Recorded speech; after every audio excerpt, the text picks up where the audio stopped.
here's the tower. Hey, what's up, you guys? It's your pal Todd here with Legitimate Bicycles _ Review Channel 41. The weather's getting warmer and a lot of people are thinking about buying a new bicycle. There's a lot of things to consider when buying a new bike for summer, so let's walk you through a few things you might want to think about. First, you might consider buying a used bicycle to save a little money. I'd advise against that, not only because you don't know what condition the bike is in, but because that would involve talking to people. You definitely don't want to talk to anybody when you buy a bicycle, or anything else. It's best to spend the extra money to buy something online, pay for shipping, and avoid unnecessary contact with people. Now, this isn't because of the coronavirus. It's also because people usually talk much longer than you want them to. You'll find yourself trying to leave and they'll still be talking. You'll have your new bike, you want to go ride it, and they're still talking about the tires, or how sometimes when you shift gears you have to wiggle this thing a little bit, or how this little part where the paint is scraped off, it's because their daughter opened the car door in the garage, but she's a good kid and Joe Biden's a socialist Trojan horse and the gears are a little sticky in the rain, but that's common with this model of bicycle. Now, if you want to save a few bucks, that's fine, but you'll probably have to earn those savings with your time and patience. So for my money, it's worth the extra cost to figure out that wiggling and shifting thing on my own and avoid somebody trying to shake my hand right after they coughed into theirs. And that means buying a new bike.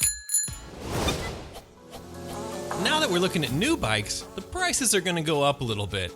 A new bike can be expensive, but you don't want to spend too much money on a bicycle for a few reasons. And the main one is, it's going to get stolen. Sure, you could buy a high-tech lock or even pay a monthly bill for insurance on your bike, but people who steal bicycles, they know how to get out of pretty much any lock. And insurance companies, they definitely know how to get out of paying pretty much anything to anybody. If there's one thing people know about bicycles, it's that they get stolen. And if there's one thing people know about insurance companies, it's that they're fucking vampires and they treat their customers like they're the criminals. But if you are thinking about insuring your bike, do a little research. Find out how much it costs, make a budget, and then put that amount of money under your mattress every month. If your bike does get stolen, and it will, I guarantee the money under your bed will be a lot more than any insurance company is ever going to give you. And a lot less hassle. Another reason you don't want to spend too much money on a bicycle is because you're never going to use it. The first few weeks are going to be great, especially after being locked in the house for a year. Having the freedom of mobility without the risk of getting breathed on by other people, such as in a carpool, Uber, or public transit, it's gonna feel great. And you're gonna love that freedom. But you know who else is gonna love that freedom?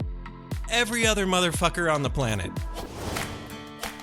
There's gonna be people everywhere. The whole country's gonna be like spring break in Fort Lauderdale for months. You're gonna be bumping into and crashing into more people physically on a bicycle than you ever would in public transit. Think about the crosswalks and the sidewalks. Some of these motherfuckers you bump into are anti-vaxxers who are already pretty far along in gestating their own COVID variants at their football games and roadhouses. Anyway, a lot of these people might have guns on them, so you don't want to run the risk of bumping into anybody. When you buy a bike, you're going to be really proud of it. If you need a secure place to keep photos of your bike, copies of your service history and receipts, all you guys know I really love the low prices and great service at usa-files_server46.net. The drag and drop interface is simple and easy to use. I keep all my computer files, photos, and documents in the cloud thanks to usa-files_server46.net. It's so safe and secure, you can even use it to keep your bank statements, credit card numbers, and passwords. As a subscriber to Legitimate Bicycles Review _Channel 41, you can get 1 free year of storage when you use promo code Polesnidurak. I don't know. Just go.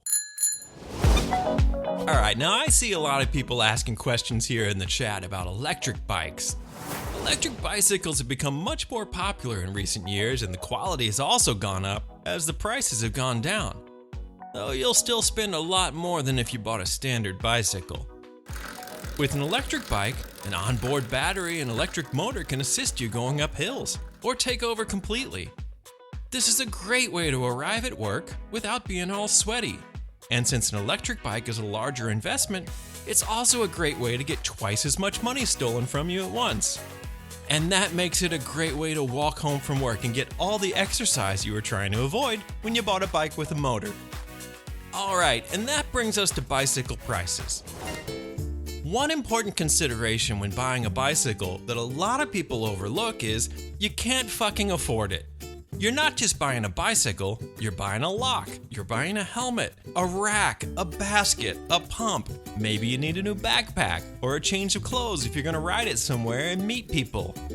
Now, if you really need all those anchors to sink your life and crush your dreams, might as well just get a dog or have a fucking kid. I hope you enjoyed our bicycle buying tips and have fun out there this summer. I'm Todd, your bro. Later, guys.